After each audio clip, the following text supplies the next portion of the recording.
बिस्मिल्लाहिर्रहमानिर्रहीम। अस्सलाम वालेकुम। मेरा नाम मोहम्मद मुस्तफ़ा जोया है और मैं आप तमाम दोस्तों को अपने इस चैनल पिफ़ा फ्री स्टडी में खुशामदीद कहता हूँ। और आपको इस चैनल के ज़रिए से दो किस्म के जो फ़ायदे हैं वो आपको पहुँचा रहा हूँ। फ़र्स्ट नंबर पे ये है कि हुकूमत पाकिस्तान की जानिब से किसी किस्म का जो फ़लाही मनसूबा जात हैं उनके बारे में आपको आगाह करना है, आपको रहनुमाई देना है। अगर आपको किसी किस्म का मसला है तो उसकी गाइडेंस भी इसी चैनल के तवस्सुत से आप तक पहुँचाता हूँ।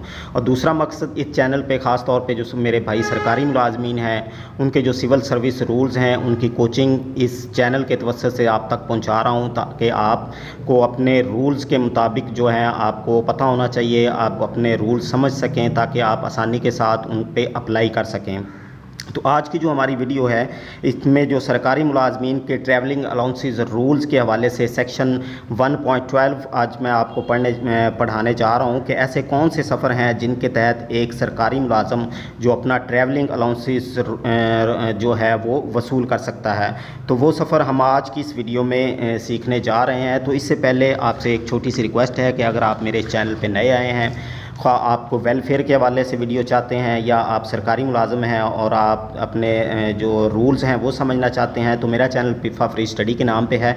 आप इसको लाजमी सब्सक्राइब कर लें और साथ ही जो बेल आइकॉन है उस पर भी लाजमी प्रेस कीजिएगा ताकि मेरी तरफ से आने वाले तमाम वीडियोज़ का नोटिफिकेशन आप तक बआसानी और सबसे पहले पहुँच सके। तो ये आप देख रहे हैं कि सामने 1.12 जो सेक्शन है, journey for which travelling allowances में बी ड्रॉन, के ऐसे कौन से सफ़र हैं जिनके तहत एक सरकारी मुलाजम जो है वो क्लेम कर सकता है अपना ट्रैवलिंग अलाउंसेस। ट्रैवलिंग अलाउंसेस में be drawn in respect of the जो नीचे दिए गए हैं सेक्शन जे तक, इसके जो सब सेक्शन हैं वो हमने पढ़ने हैं बारी बारी के कौन से मकासद ऐसे हैं कि कौन से जिसके तहत एक सरकारी मुलाजम अपना टीए वसूल कर सकता है। तो फर्स्ट नंबर पे है for the purpose of tour, के टूर के लिए, क्योंकि एक सरकारी मुलाजम होता है उन्होंने अपने जो मतहत ऑफिस हैं उनको चेक करना होता है, उनकी कारकर्दगी को जांचना होता है, इसलिए वो अपनी तहसील लेवल पे, ज़िलाई लेवल पे या डिविजनल या प्रोविंस या इसी तरह से अगर कोई बैरून मुल्क सफ़र करता है तो वो इन दौरों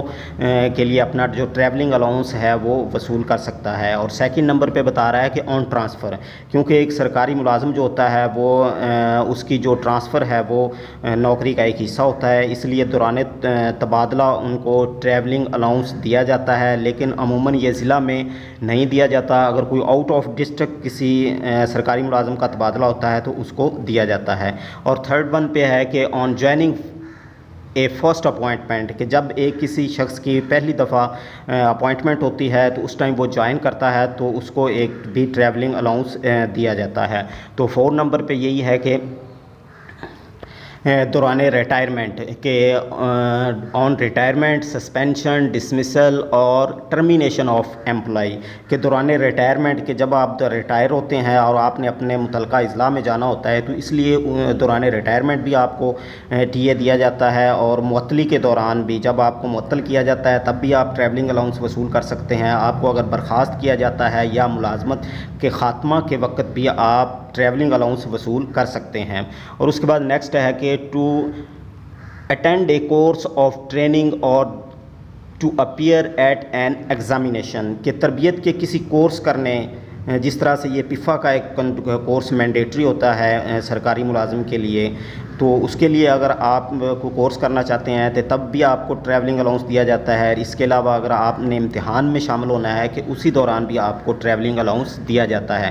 यानी आप पिफ़ा का अगर कोर्स कर रहे हैं और उसके बाद आपने एग्ज़ाम देना है तो उसके लिए भी आप ट्रैवलिंग अलाउंस वसूल कर सकते हैं। और नेक्स्ट हमारा जो 6 स्टेप है, to give evidence in a court और टू अटेंड एन इंक्वायरी और कॉन्फ्रेंस, के अदालत में सबूत देने के लिए या किसी इंक्वायरी या कॉन्फ्रेंस में हाज़िर होने के दौरान भी आपको ट्रैवलिंग अलाउंस दिया जाता है, क्योंकि सरकारी जो ऑफिसेज होते हैं वहाँ पे लिटिगेशन के केसेस भी होते हैं और सरकारी मुलाजम को अदालत को भी अटेंड करना पड़ता है। और वहाँ पे अदालत में जो सबूत देने होते हैं या जो कागजी कार्रवाई होती है सारी वो लेके जानी होती है, तो उसके लिए भी ट्रैवलिंग अलाउंस दिया जाता है। या इसके अलावा किसी की मुलाजम की इंक्वायरी चल रही है तो वहाँ पे भी अगर आपने पेश होना है तो वहाँ पे भी आपको ट्रैवलिंग अलाउंस मिलेगा, या किसी किस्म की कॉन्फ्रेंस में आपने हाज़िर होना है तो वहाँ पे भी ट्रैवलिंग अलाउंस सरकारी मुलाजम वसूल कर सकता है। और 7 नंबर पे ये है कि टू ऑब्टेन और फर्निश मेडिकल एडवाइस और ट्रीटमेंट, तो इसके अलावा किसी किस्म का जो तिब्बी मशवरा है आपने किसी डॉक्टर से लेना है, तो आपने आउट ऑफ डिस्ट्रिक्ट जाना है, तो उसके लिए भी आप टीए वसूल कर सकते हैं। या इलाज के लिए अगर आप जा रहे हैं तो उसके लिए भी कर सकते हैं। अगर डॉक्टर कोई आपके को तिब्बी मशवरा देने के लिए आया है या आपका कोई इलाज करने के लिए आया है तो वो भी अपना ट्रैवलिंग अलाउंस वसूल कर सकता है। और 8 नंबर पे यही है कि टू अटेंड ए दरबार और एन ऑफिशियल फंक्शंस। इसके अलावा किसी किस्म का जो दरबार है या सरकारी तकरीब में शिरकत करनी है तो उसके लिए भी सरकारी मुलाजिम को ट्रैवलिंग अलाउंस दिया जाता है। जैसे बड़े बड़े दरबार हैं, दाता दरबार है हमारा, ये बाबा साहब है, तो इसमें कोई अगर सरकारी दौरा होता है तो वो भी आप उसमें ट्रैवलिंग अलाउंस वसूल कर सकते हैं। और उसके अलावा नेक्स्ट जो हमारा आ रहा है कि उसमें क्या है, to attend on an incapacitated civil servant और member of his family.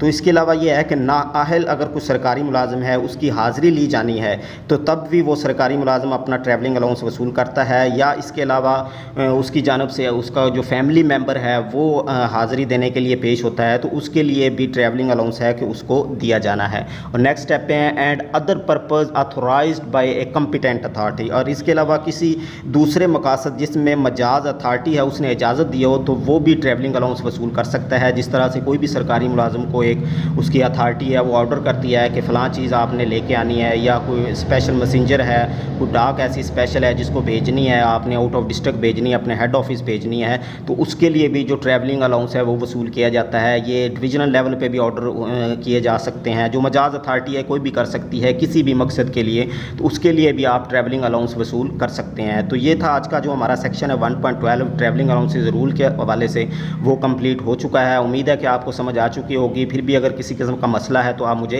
Comment भी कर सकते हैं। और मुझे नेक्स्ट वीडियो तक के लिए इजाज़त दें। अपनी दुआ में याद रखिएगा। अल्लाह हाफिज़।